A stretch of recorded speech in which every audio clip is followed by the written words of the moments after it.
پاکستان میں بھی دین کو نافذ کرو۔ آج ہمارے ملک میں ہر چیز موجود ہے لیکن دین موجود نہیں ہے۔ آپ سب مسلمان ہیں، آپ لوگوں نے قرآن پر ایمان لایا ہے، قرآن پر ایمان لایا ہے کہ نہیں لایا ہے؟ قرآن پر ایمان لایا ہے۔ قرآن ایک آیت سے ایمان انسان انکار کرے وہ کافر ہو جاتا ہے۔ تو اللہ رب کریم سورہ المائدہ میں فرماتا ہے وَمَن لَّمْ يَحْكُم بِمَا أَنزَلَ اللَّهُ فَأُولَٰئِكَ هُمُ الْكَافِرُونَ، جو اللہ کے نازل کردہ کتاب پر فیصلے نہیں کرتے وہ کافر ہے۔ تو میں آپ سے پوچھنا چاہتا ہوں بھائی جان، میں آپ سے بھی پوچھنا چاہتا ہوں کہ ہماری عدالتوں میں ہمارے فیصلے قرآن پر ہوتے ہیں یا انگریز کے قانون کے مطابق؟ بھائی جان کس نظام پہ؟ انگریز کے قانون کے۔ تو ہم کیسے مسلمان ہیں؟ اللہ رب کریم نے قسم کیا ہے فَلَا وَرَبِّكَ لَا يُؤْمِنُونَ حَتَّى يُحَكِّمُوكَ فِيمَا شَجَرَ بَيْنَهُمْ۔ اے پیغمبر، تمہارے رب کی قسم یہ مسلمان نہیں ہو سکتے جب تک آپ کو اپنے فیصلوں میں حاکم تسلیم نہ کرے۔ تو ہماری عدالتوں میں نظام شریعت کا نہیں ہے، انگریز کا ہے۔ تو اگر ہم امتی ہے تو ہمارا فرض یہی ہے کہ ہم عدالتوں میں انگریز کا نظام ختم کر کے قرآن کا نظام اپنا لے۔ میری بات کو سمجھتے ہیں کہ نہیں سمجھتے؟ نہیں سمجھتے؟ میں 111 دن سپریم کورٹ کیا تھا، اللہ کو حاضر و ناظر جان کر کہتا ہوں 111 دنوں میں جج صاحبان موجود تھے، ایک دن بھی انہوں نے قرآن کریم کی آیات اور بسم اللہ کے ساتھ اپنی گفتگو کا آغاز نہیں کیا۔ فرانس ایسا ہے، برطانیہ میں ایسا ہے، انڈیا میں ایسا ہے، امریکہ میں ایسا ہے، سب کچھ، لیکن قرآن نہیں، قرآن نہیں، قرآن نہیں۔ تو پھر ہم کیسے مسلمان ہیں؟ میرے رب نے فرمایا ہے قرآن میں کہ وَأَحَلَّ اللَّهُ الْبَيْعَ وَحَرَّمَ الرِّبَا، اللہ نے تجارت کو حلال کر دیا اور سود کو حرام کر دیا۔ اور سود کا ایک گناہ اتنا ہی ہے جتنا ایک انسان اللہ کے گھر میں اپنی ماں کے ساتھ بدکاری کرے۔ کس کے ساتھ؟ اپنی ماں کے ساتھ۔ لیکن میرے ملک میں سارا نظام یہ سود کی بنیاد پر چلتا ہے، سودی نظام مسلط ہے۔ تو ایک مسلمان کی حیثیت سے کوریجا صاحب آپ سے میں پوچھتا ہوں، ایک مومن اور مسلمان کی حیثیت سے سودی نظام کا خاتمہ میری اوپر، آپ کے اوپر، بھائی جان کے اوپر فرض ہے کہ نہیں ہے؟ ہم کیسے مسلمان ہیں؟ نظام سود کا ہے اور ہم خوش ہیں، نظام انگریز کا ہے اور ہم خوش ہیں۔ میرے دوستو، ملک میں قادیانیوں نے آہم جگہوں پر قبضہ کیا۔ جو غلام محمد کو پیغمبر مانتا ہے، قادیانیت عام ہو رہی ہے، ہم خوش ہیں اور مست ہیں۔ ایمان کا تقاضا یہی ہے کہ جو بھی جنت پر یقین رکھتا ہے، جو شفاعت رسول اللہ چاہتا ہے، جو حوض کوثر کا جام لینا چاہتا ہے، پاکستان میں اسلامی نظام کے لیے جدوجہد کرے، پاکستان میں قرآن کے نظام کے لیے جدوجہد کرے۔ نعرہ تکبیر، نعرہ تکبیر۔ جو حضور کا امتی ہے، جو چاہتا ہے کہ نظام ختم ہو، سود کا نظام ختم ہو، آقا کا نظام آئے، اسلام کا نظام آئے، وہ میرے ساتھ مل کر کہے لبیک لبیک لبیک یا رسول اللہ، لبیک لبیک لبیک یا رسول اللہ، لبیک لبیک لبیک یا رسول اللہ۔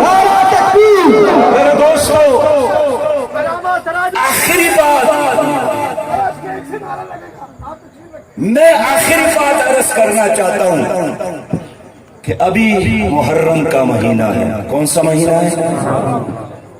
محرم کے مہینے میں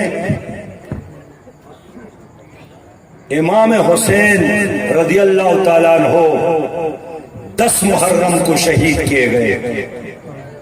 10 محرم کا بہت بڑا چرچا ہے، بہت بڑی عزت ہے اس دن کا. دنیا بن گئی تھی، آدم علیہ السلام جنت سے دنیا پر آئے تھے، نوح علیہ السلام کی کشتی پہاڑی تک پہنچ گئی تھی، یونس علیہ السلام مچھلی کے پیٹ سے نکل کر اس کا توبہ قبول ہوا، ابراہیم علیہ السلام کے لیے آگ ٹھنڈی ہو گئی تھی، موسیٰ علیہ السلام کے لیے دریا 12 جگہ تقسیم ہو کر ان کو راستہ ملا تھا. لیکن بہت بڑا واقعہ یہی کہ اس دن امام حسین بھی شہید ہو گئے. امام حسین کیوں شہید ہو گئے؟ کیا وہ نہیں جانتا تھا کہ 72 کا قافلہ، بڑے اور چھوٹے، مرد اور خواتین، بزرگ اور بچے ایک دریا کے کنارے میسور یرغمال، لیکن وہ اسی بنیاد پہ کھڑے تھے کہ اللہ کا دین غالب ہو. جب امام حسین سے لڑنے کے لیے یزیدی فوج کا سردار حر آیا، حر جب گھوڑے پر سوار تھے، کبھی آگے اور کبھی پیچھے، کبھی آگے اور کبھی پیچھے. لوگوں نے ان سے پوچھا، حر ہم نے آپ کو جنگوں میں دیکھا ہے، یہ آج آپ کیا دکھاتے ہیں، یہ کیا کرتے ہیں؟ کبھی آگے جاتے ہیں خیمے کی طرف، پھر واپس مڑتے ہیں فوج کی طرف. حر نے جواب دیا کہ میں جنت اور دوزخ میں سے ایک کا انتخاب کر رہا ہوں کہ یزید کی طرف سے مر کر لڑ کر جنت کے بجائے جہنم میں جاؤں، یا امام حسین کے قدموں میں لڑ کر جنتی بن جاؤں. اور پھر دوڑ لگا کر امام کے خیمے میں پہنچے اور پوچھا، امام اگر آج میں آپ کے قدموں میں شہید ہوا، اللہ تعالیٰ میری گناہوں کو معاف فرمائے گا. امام حسین نے ان کے لیے دعا دی اور وہ شہید ہو گئے. اس کے بعد ایک اور جرنیل بن گئے شمر، امام حسین کے پاس وہ بھی پہنچے. امام نے ان سے پوچھا، شمر میرا سر لے کر آپ کو کیا ملے گا؟ اس نے جواب دیا، آپ کا سر لے کر مجھے جہاد کی طرف سے انعام ملے گا. امام مسکرائے اور فرمایا، شمر میرا سر لے کر انعام لوں گے اور میں سر دے کر انعام لوں گا، لیکن تیرا انعام فانی ہے، ایک انسان کی طرف سے ہے، اور میرا انعام لافانی ہے، رب ذوالجلال کی طرف سے ہے. اور پھر امام حسین شہید ہو گئے. پھر ان کا سر نیزے میں اٹھایا گیا. پھر ان کے گھر کے خواتین یزید کے دربار میں جب داخل کیے گئے، ان کے دوپٹے اپنے بچوں کے خون سے خون کرتے، بڑے دربار میں کھڑے ہو کر امام حسین کے گھر والی نے کہا کہ میرے سرتاج نے، میرے امام نے دشت کربلا میں سر دے کر امت کو یہی پیغام دیا کہ مسلمان وہ ہے جو ظلم کے مقابلے میں سر تو دے سکتا ہے لیکن ظلم کے آگے جھکتا نہیں ہے. قتل حسین اصل میں مرگ یزید ہے. اسلام زندہ ہوتا ہے ہر کربلا کے بعد. میرے دوستو، آج بھی تمہاری اس ملک میں یزیدی نظام ہے، یہ انگریز کا نظام یزید کا نظام ہے، یہ سود کا نظام یزید کا نظام ہے، کرپشن کا نظام یزیدی نظام ہے، رشوت کا نظام یزیدی نظام ہے. لیکن یہ نظام جن لوگوں نے گزشتہ 73 سالوں سے تمہارے اوپر مسلط کیا ہے، وہ کون ہے؟ وہ یا تو پیپلز پارٹی ہے، یا مسلم لیگ ہے، یا پی ٹی آئی ہے. وہ تو بائی جان نہیں ہے. ان لوگوں نے تمہارے اوپر پر یہ نظام مسلط کیا ہے۔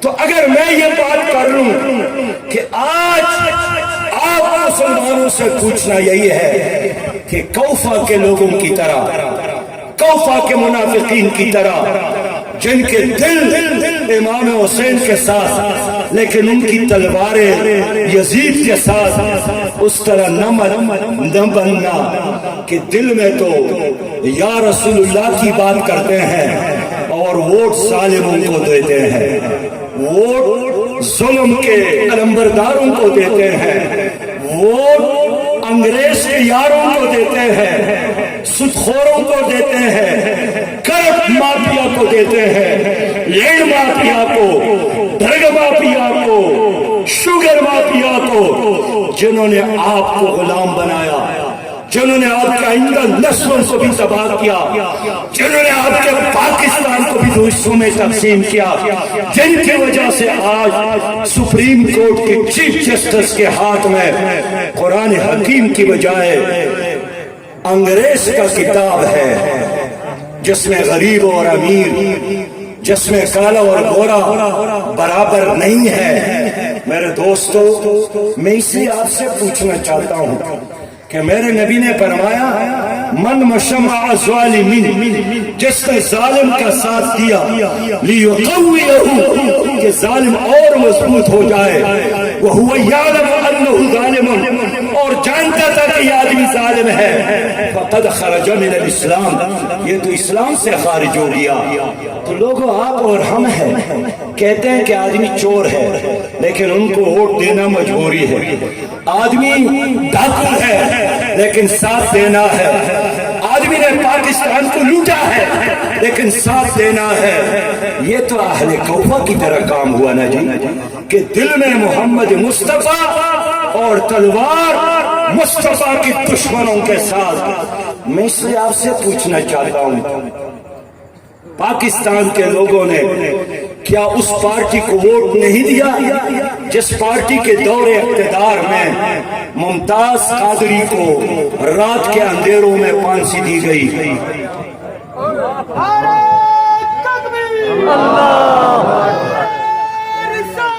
میں یہی پوچھنا چاہتا ہوں، کیا جرم تھا ممتاز قادری کا؟ نواز شریف کے اقتدار میں ان کو رات کے اندھیرے میں پھانسی دی گئی، اور ریڈیو پر، ٹیلی ویژن پر، اخبارات پر پابندی لگائی گئی کہ ان کے جنازے کا خبر بھی شائع نہ کرے، تاکہ چند لوگ ان کے جنازے میں شریک ہو جائے اور دنیا دیکھ لے کہ جو عاشق رسول ہے اس کے جنازے میں بھی کوئی آنے والا نہیں ہے۔ میں گیا تھا اس کے جنازے میں گواہی دیتا ہوں، لاکھوں لوگ موجود تھے، بوڑھے موجود، بچے موجود، اور نواز شریف کا وہ کام ناکام ہوا، لیکن اس کے بعد پی آئی کی حکومت آ گئی، اور جس خاتون کی وجہ سے ممتاز قادری کو